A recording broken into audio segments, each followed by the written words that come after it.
اللهم صل على محمد النبي الأمي وعلى آله وسلم تسليما. أعوذ بالله من الشيطان الرجيم. بسم الله الرحمن الرحيم.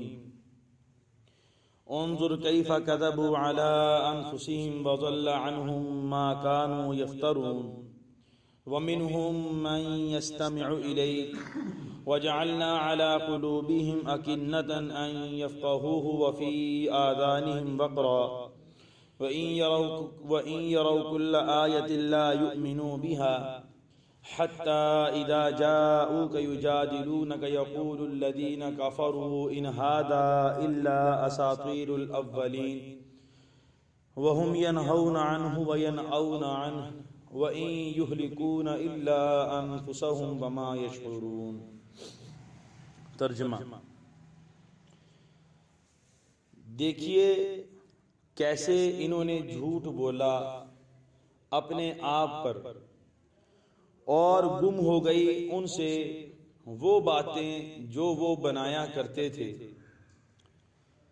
اور ان میں سے بعض تو ایسے ہیں جو آپ کی طرف کان لگا کے بیٹھے رہتے ہیں، اور ہم نے ان کے دلوں پر پردہ ڈال دیا تاکہ یہ سمجھ نہ سکیں، اور ان کے کانوں میں بوجھ ڈال دیا، اور اگر یہ تمام نشانیوں کو دیکھ بھی لیں تب بھی یہ ایمان نہیں لائیں گے، یہاں تک کہ جب یہ آپ کے پاس آتے ہیں آپ سے جھگڑا کرنے کے لیے تو کہتے ہیں کافر لوگ کہ یہ قرآن تو پہلے لوگوں کی کہانیاں ہیں، اور یہ اس قرآن سے روکتے ہیں اور اس قرآن سے دور جاتے ہیں، اور یہ صرف اپنے آپ کو ہلاک کرتے ہیں اور ان کو سمجھ نہیں ہے.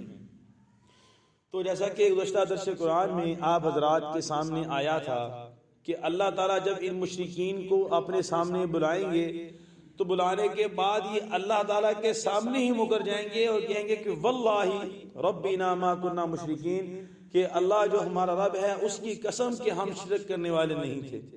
اب اللہ تعالیٰ جو ہے اپنے نبی سے فرما رہے ہیں کہ اے نبی، اے محمد صلی اللہ علیہ وسلم، اب دیکھو ان کو یہ کیسے اپنے آپ پر جھوٹ بول رہے ہیں. فرماتے ہیں یہ جھوٹ بولنا، اس کا ایک مطلب تو یہ ہے کہ اس جھوٹ بولنے کا وبال جو ان کے اوپر جائے گا، اللہ تعالیٰ اس کی طرف اشارہ کر رہے ہیں کہ یہ جانتے بوجھتے ہوئے دنیا میں بھی جھوٹ بولتے رہے، اب یہاں بھی جھوٹ بول رہے ہیں، اب اس جھوٹ کی سزا ان کو ملے گی. دوسرا جو ہے انہی کی بات کو اللہ تعالیٰ نے وہاں پر الٹا کر دیا کہ تم یہاں پر جھوٹ بول رہے ہو، یہ تو تم بہت غلط کر رہے ہو، میرے سامنے کھڑے ہو کے جھوٹ بول رہے ہو اور اپنے آپ کو سچا ثابت کرنے کی کوشش کر رہے ہو، اور ایسا نہیں ہو سکتا. اور ان سے گم ہو گئے وہ چیزیں، وہ باتیں جو وہ بنایا کرتے تھے. کیا باتیں بنایا کرتے تھے؟ اللہ تعالیٰ کی ذات اور صفات میں جو شریک کرتے تھے وہ شرک کی باتیں بنایا کرتے تھے اور شریک بنایا کرتے تھے. آج نہ تو ان کے شریک ان کے پاس ہیں، یعنی جو بت انہوں نے بنائے ہوئے تھے، یہ بارش کا بت ہے، یہ بیٹے دینے والا بت ہے، یہ بیٹیاں دینے والا بت ہے، یہ فلاں کام بنانے والا ہے، یہ فلاں کام کرنے والا ہے. آج ان کے بت کہاں ہیں؟ کیونکہ ظاہر سی بات ہے یا تو مٹی سے بنائے تھے یا پتھر سے بنائے تھے، تو سب اللہ تعالیٰ نے ختم کر دیا. اللہ تعالیٰ کی ذات ہے جو حی بھی ہے، قیوم بھی ہے، اور ہمیشہ سے زندہ بھی ہے اور ہمیشہ تک زندہ رہے گی. اللہ کی ذات ایسی ہے کہ اللہ تعالیٰ نے ساری دنیا کو قائم کیا ہوا ہے، اور قیامت تک اور قیامت کے بعد تک کا جتنا بھی نظام ہے اللہ تعالیٰ نے قائم کرنا ہے اور قائم رکھنا ہے. لہذا آج جو بت ہیں وہ سارے غائب ہو گئے.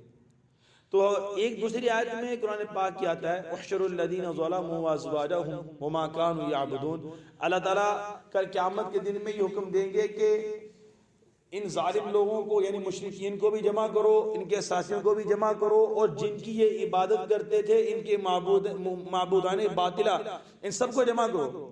اور یہاں پر اللہ تعالیٰ فرما رہے ہیں کہ وہ جو بت تھے ان سے غائب ہو جائیں گے. تو فرماتے ہیں کہ دونوں آیتوں کا مطلب الگ الگ ہے. ایک تو اس کا مطلب یہ ہے کہ اللہ تعالیٰ ان سب کو جمع کریں گے، جمع ہونے کے بعد یہ پوجا کرنے والے الگ ہو جائیں گے اور معبودان باطلہ جن کی یہ عبادت کرتے تھے وہ الگ ہو جائیں گے. جب وہ الگ ہو جائیں گے تو اللہ تعالیٰ ان سے سوال کریں گے اب بتاؤ تمہارے معبود کہاں گئے. ایک اس کا مطلب یہ. دوسرا مطلب یہ ہے کہ اب ان معبودوں کو لے کر آؤ جن معبودوں کو تم میری ذات اور صفات میں شریک کرتے تھے، ان معبودوں کو بلاؤ، اب وہ تمہیں نفع پہنچا کے دکھائیں، اب وہ میرے مقابلے میں کھڑے ہو کے تمہیں بچا کے دکھائیں. تمہارے لئے جہنم کا فیصلہ ہے، تمہیں جہنم میں بھیج رہا ہوں، لاؤ اپنے معبودوں کو جو تمہیں جہنم سے روکے، میرے فیصلے پر پانی پھیر کے دکھاؤ. تو ظاہر سی بات ہے اللہ تعالیٰ کی ذات کے سامنے معبودان باطل کی تو حیثیت ہی کچھ نہیں، وہ تو ہے ہی کچھ نہیں ہے، تو جواب آئے گا کہ کچھ بھی نہیں ہے. آگے چلتے ہیں. فرماتے ہیں وَمِنْهُمْ مَنْ يَسْتَمِعُ إِلَيْكَ، ان میں سے بعض وہ ہیں جو آپ کا قرآن پاک کان لگا کے سنتے ہیں. ایسا تھا مشرکین میں، ایسا تھا کہ سامنے لوگوں کے سامنے قرآن پاک کا انکار کرتے تھے کہ ہم اس قرآن پاک کو نہیں مانتے، یہ تو پہلے لوگوں کی کتاب ہے، پہلے لوگوں کی باتیں بنائی ہوئی ہیں، پہلے لوگوں کی بنائی ہوئی کہانیاں ہیں. اور چھپ چھپ کے اللہ کے نبی صلی اللہ علیہ وسلم کا قرآن پاک سنتے تھے. تو کچھ تو واقعی سنتے تھے لیکن ضد کی وجہ سے نہیں مانتے تھے، کچھ جو ہے سنتے ہی مذاق اڑانے کے لیے تھے کہ قرآن پاک کو سنو اور سننے کے بعد اسی کا مذاق اڑانا. تو اسی مذاق اڑانے پر دیکھیں اللہ تعالیٰ نے ہدایت دینی ہوتی ہے اور اللہ تعالیٰ یہ گمراہ کرتے ہیں، لیکن اس کے اندر بندے کے اپنے عمل کو ضرور دخل ہوتا ہے. اللہ تعالیٰ نے ان کے دل پہ مہر کیوں لگائی؟ ان کی اپنی بدتمیزیوں کی وجہ سے، اپنی ہی قرآن پاک کا مذاق اڑانے کی وجہ سے اللہ تعالیٰ نے ان کے دل پہ مہر لگا دی. قرآن پاک کا مذاق اڑایا، اللہ تعالیٰ نے ان کے دلوں پر مہر لگا دی، سمن بکمن عمیون کر دیا، اندھے بہرے گونگے کر دیا. یعنی ناحق ان کے کہاں تک پہنچے، اگر پہنچتا بھی ہے تو یہ اس کو عمل نہیں کر پاتے، ان کو سمجھ نہیں آتی ہے، وہ تو اس کا مذاق اڑانا شروع کر دیتے ہیں. اللہ تعالیٰ نے ان کی اپنی نادانیوں کی وجہ سے ان کے دلوں پہ مہر لگا دی، اب ان کو ہدایت نہیں مل سکتی ہے. یہاں پر جھوٹ کی بات آئی تو فرماتے ہیں کہ جھوٹ اتنی بڑی لعنت ہے اللہ تعالیٰ نے قرآن پاک میں کی ہے، لعنت اللہ علی الکاذبین، جھوٹوں پہ اللہ کی لعنت ہے. اللہ کے نبی صلی اللہ علیہ وسلم نے فرمایا دنیا کی ساری بری عادتیں میری امت میں ہو سکتی ہیں، ایک مسلمان کے اندر ہو سکتی ہیں، لیکن دو صفات بری ایسی ہیں جو میرے کسی بھی امتی کے اندر نہیں ہو سکتی ہیں. نمبر 1 خیانت ہے، نمبر 2 جھوٹ ہے. نہ خیانت ہو سکتی ہے نہ جھوٹ ہو سکتی ہے، اور کسی بھی قوم کی تباہی کا ذریعہ یہ دو ہی چیزیں ہیں، یا تو اس کے اندر جھوٹ ہوگا یا اس کے اندر خیانت ہوگی، لہذا اس کی زندگی تباہ ہو جاتی ہے، معیشت بھی تباہ ہو جاتی ہے، زندگی بھی تباہ ہو جاتی ہے، حتیٰ کہ بڑے بڑے فسادات اور لڑائیاں ہو جاتی ہیں. اور ایک حدیث پاک میں آتا ہے اللہ کے نبی نے فرمایا کہ جو بندہ جھوٹ بولتا ہے، جھوٹ بولنے کی وجہ سے اللہ تعالیٰ اس کے رزق میں کمی کر دیتے ہیں. آج ہمارے تاجر روتے ہیں کہ ہمیں پوری نہیں پڑ رہی، کتنا رولا ہے شہر کے اندر، ہر بندہ رو رہا ہے پوری نہیں پڑتی، پوری نہیں پڑتی. دیکھیں جو تو اچھے طریقے سے کوشش کر کے کما رہا ہے اس کے لیے امتحان ہے، لیکن جو واقعی جھوٹ بول رہا ہے، مارکیٹ میں بیٹھ کے جھوٹ لگائے ہوئے ہے، تو اس کے رزق میں کیسے برکت ہو سکتی ہے؟ جب اللہ کے نبی فرما رہے ہیں کہ جو بندہ جھوٹ بولتا ہے اس کا رزق اس میں برکت نہیں ہو سکتی ہے، اس کا نقصان ہوگا، کمی ہوگی، تو وہ کیسے کامیاب ہو سکتا ہے؟ اور ایک حدیث پاک میں آتا ہے اللہ کے نبی صلی اللہ علیہ وسلم نے فرمایا بندہ اس وقت تک کامل مومن نہیں ہو سکتا جب تک کہ وہ جھوٹ نہ چھوڑ دے، اور فرمایا کہ مذاق میں بھی جھوٹ نہ بولے، وہ بندہ اس وقت تک کامل مسلمان نہیں ہو سکتا.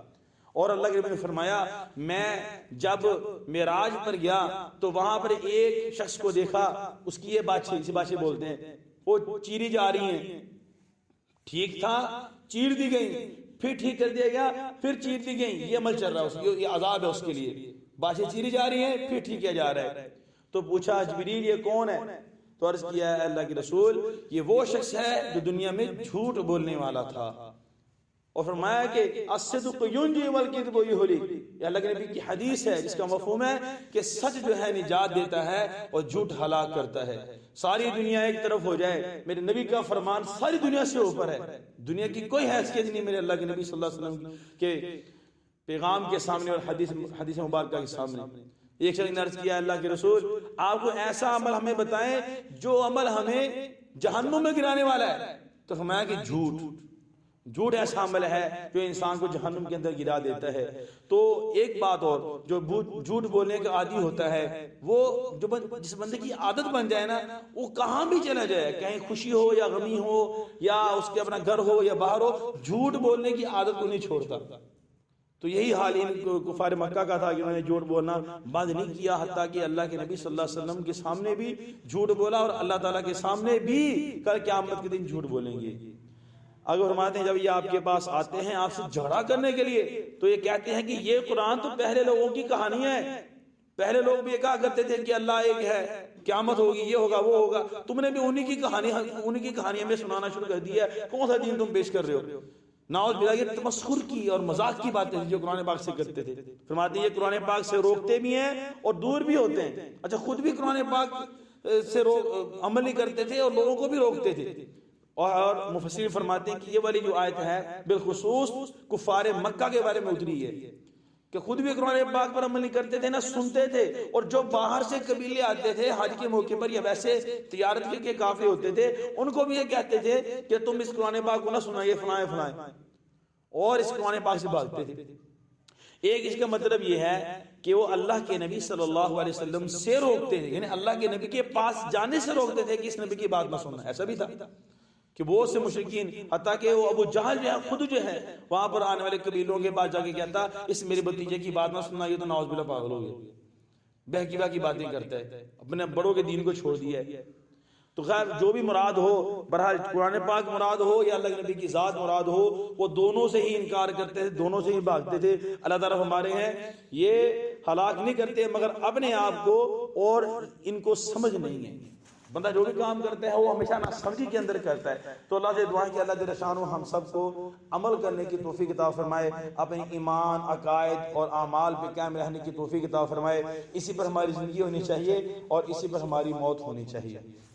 بسم اللہ الرحمن الرحیم، اللہم انت السلام ومنک السلام، تبارک ربنا وتعالیت یا ذا الجلال والاکرام، صلی اللہ علی النبی الکریم وعلی آلہ واصحابہ اجمعین۔